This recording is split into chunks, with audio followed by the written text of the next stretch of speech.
ഈ ബഹുമാനപ്പെട്ട സഭാവാസികളെ, സുഹൃത്തുക്കളെ, ഈ സന്ധ്യയിൽ നമ്മളൊരു ആ ഒരു കവിയെ, ഒരു എഴുത്തുകാരനെ, അക്ഷരങ്ങളെ ഓർക്കുന്നത് ജീവിത സന്ദർഭങ്ങളിൽ എപ്പോഴെങ്കിലും അവർ നമ്മുടെ ഓർമ്മയായി, അനുഭവമായി വരുമ്പോഴാണ്.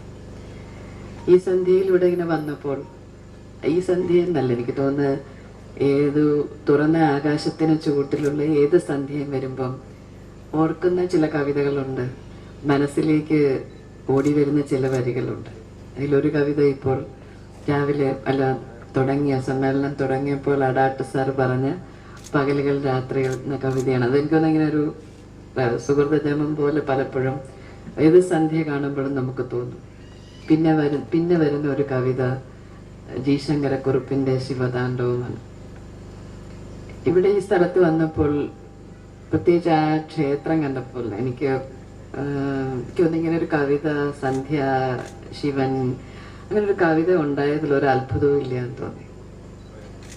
നമ്മളുടെ പൂരിപ്പിക്കാനാവാത്ത ഒരുപാട് തരം കാമനകൾ പലപ്പോഴും എഴുത്തിൽ വരാറുണ്ട്. സന്ധ്യ ആകാശമാണ്. മ്യൂസിക് കോളേജിലെ ക്രിക്കറ്റ് കോർട്ടിലെ പ്രത്യേകിച്ച് ഡിസംബർ മാസത്തിലെ സന്ധ്യയിൽ അവിടെ ഇരുന്ന പെട്ടെന്ന് സന്ധ്യ വന്ന് നമ്മളെ ഇങ്ങനെ കൂട്ടിക്കൊണ്ട്, ഇപ്പം സന്തോഷം, ധാരാളം കുട്ടികൾ, മഞ്ജു, അനഘ, അങ്ങനെ പിള്ളേരൊക്കെ അവിടെ പഠിച്ച കുട്ടികളിവിടെ ഉണ്ട്. രതീഷ് ഉണ്ട്, അയാളുടെ ചേട്ടൻ രാജേഷ് ഉണ്ട്. അപ്പം ആ സന്ധ്യയൊക്കെയും പെട്ടെന്ന് ചിലപ്പോൾ മരണമാണ്, സന്ധ്യയ്ക്കുന്ന മരണമാണ്.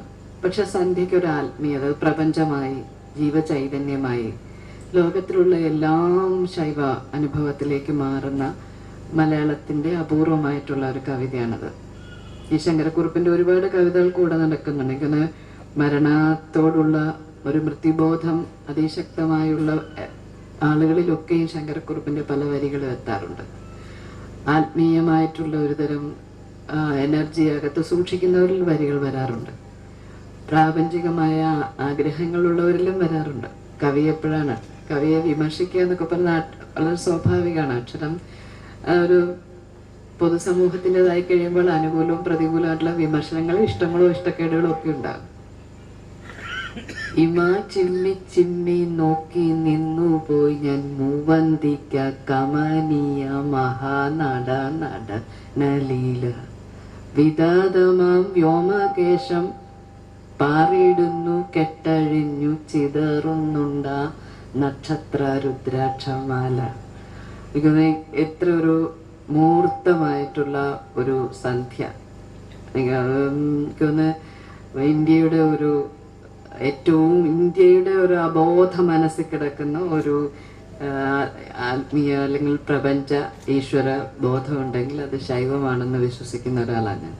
അപ്പോൾ ആ എല്ലാ കാലത്തേക്കിനുമുള്ള ഒരു ഇന്ത്യക്കാർക്കുള്ള ഒരു സമർപ്പണം പോലെയാണ് ആ കവിത നിൽക്കുക. ഞാൻ ആ കവിതയും ഈ സന്ധ്യയും പങ്കുവെച്ചുണ്ട്, സ്നേഹത്തോടെ ഓർത്തുകൊണ്ട് എൻ്റെ ഒരു ചെറിയ കവിത ചൊല്ലുകയാണ്. കവിതയുടെ പേര് അപരിചിത വൻകര എന്നാണ്. അപരിചിത വൻകര. അപൂർവ പക്ഷികൾ വിരുന്നു വരുന്നെന്ന് ഞങ്ങൾ കണ്ടുപിടിച്ചത് അന്നാളിലാണ്. അപൂർവ പക്ഷികൾ വിരുന്നു വരുന്നുണ്ടെന്ന് ഞങ്ങൾ കണ്ടുപിടിച്ചത് അന്നാളിലാണ്. സൂര്യകാന്തി ചിറകുള്ള പക്ഷി ചുവന്ന ചുണ്ടുകൊണ്ട് ജനാലയിൽ മുട്ടി വിളിച്ചപ്പോൾ ഇത് അപൂർവ പക്ഷി എന്ന് അവൻ എന്നോട് പറഞ്ഞു. അന്ന് അങ്ങാടിക്കുരുവി ദിനമായിരുന്നു. നൂൽക്കമ്പി കൊണ്ട് കെട്ടിമേഞ്ഞ കൂട്ടിൽ കാക്കക്കുഞ്ഞുങ്ങൾ വെന്തു മരിച്ചതും സിമന്റ് പൊടിയിൽ നീലപ്പൊന്മാൻ കൂടുവെച്ചത് വാർത്തയായി വിളഞ്ഞതും അന്നായിരുന്നു. പച്ചിലക്കുടുക്കയും കരിയിലക്കിളിയും ഉപ്പനും തത്തയും ഇരട്ടവാലനും ഓലേഞ്ഞാലിയും തേൻകുരുവിയും കൂടുവിട്ടിറങ്ങിയതും അവസാനത്തെ വയൽപ്പൂവ് വെള്ളമിറങ്ങാതെ ചത്തതും അന്നായിരുന്നു. അവസാനത്തെ വയൽപ്പൂവ് വെള്ളമിറങ്ങാതെ ചത്തതും അന്നായിരുന്നു. പിന്നെ അങ്ങോട്ട് കിളികൾ ഒത്തിരി നാട്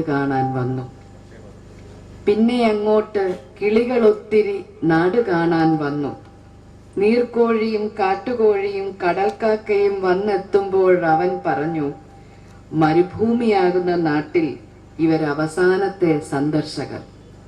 മരുഭൂമിയാകുന്ന നാട്ടിൽ ഇവരവസാനത്തെ സന്ദർശകർ.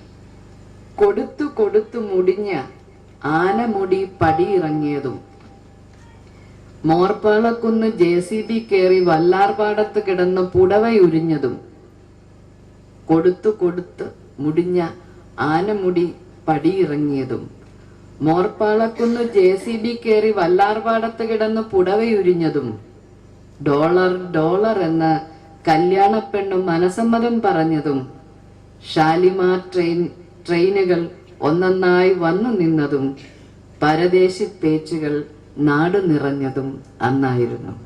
നന്ദി.